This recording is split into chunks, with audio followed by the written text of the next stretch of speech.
At 4 AM on 24th September, our school took a bunch of us to a rural sensitization. I'm facing back to front. We weren't allowed to take any electronics except our cameras, so I used that opportunity to the fullest. After a 6-hour train ride and really bumpy 5-hour bus ride, the story gets a start. And off my line of sight once more. This is the Teri Story. I don't learn, it'll all be fine this time. I don't learn, cause you always seem so kind. I don't learn, it'll all be fine this time. I don't learn. After we got to the camp, we got to see our rooms, or rather, room.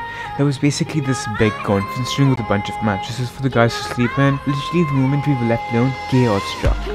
What is happening?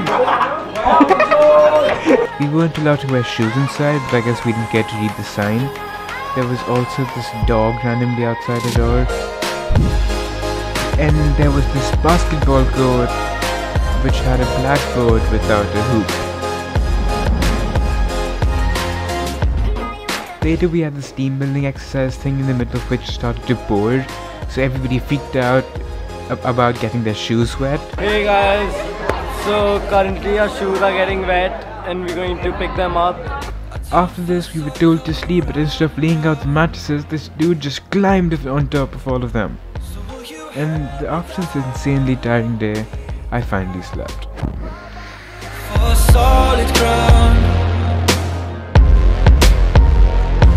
The next day I woke up early to catch the sunrise. It was really cold, like really cold. I'm pretty sure it was negative. Yeah, this is the second day of Teddy. That's Ami. It was his idea to call the series vlog. Vidhu isn't here, so this is gonna be a surprise to him. I hope it gets him views, cause his content is shit. Okay, thanks Sahil. This day was kind of the main day, the day with the rural sensitization. We split into groups and went to separate rural households.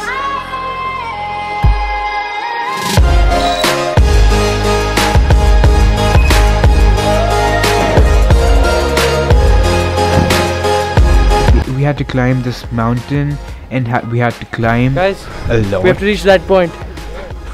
Heaven. After we finally reached the door, we were greeted by this woman, her husband, her grandmother and her brother-in-law. We learned a lot about her life in this place, her difficulties, her goals. We helped to cook food. I peeled one entire potato and then prepared the dough to make rotis.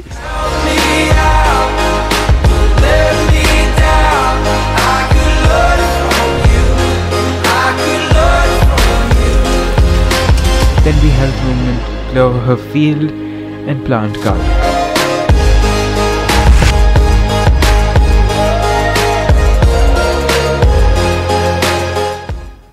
At the end of the day, there was a bonfire so that our fingers didn't separate from our bodies, and it was I'm just gonna let the B-roll speak for itself.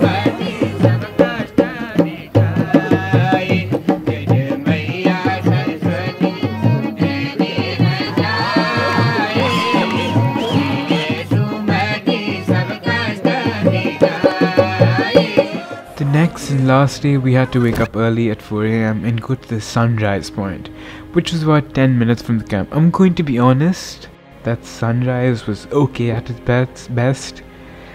Something that really stuck out was that the moon was still up even though the sun had already risen. Then we went to what I'm calling the highlight of this story, the suicide point.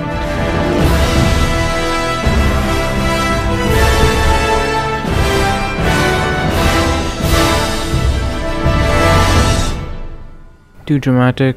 Yeah, sorry about that. The last day was a bag of mixed emotions. I wanted to go home but still stay in this place. I didn't want to go back to the stress of real life. But I did want access to civilization and social media. I've grown up on social media. I generally can't imagine my life without it. But for some reason I didn't miss it that much these 3 days. Maybe it was because my friends were keeping my company, or the scenic beauty, or the constant adrenaline. But these 3 days were really special.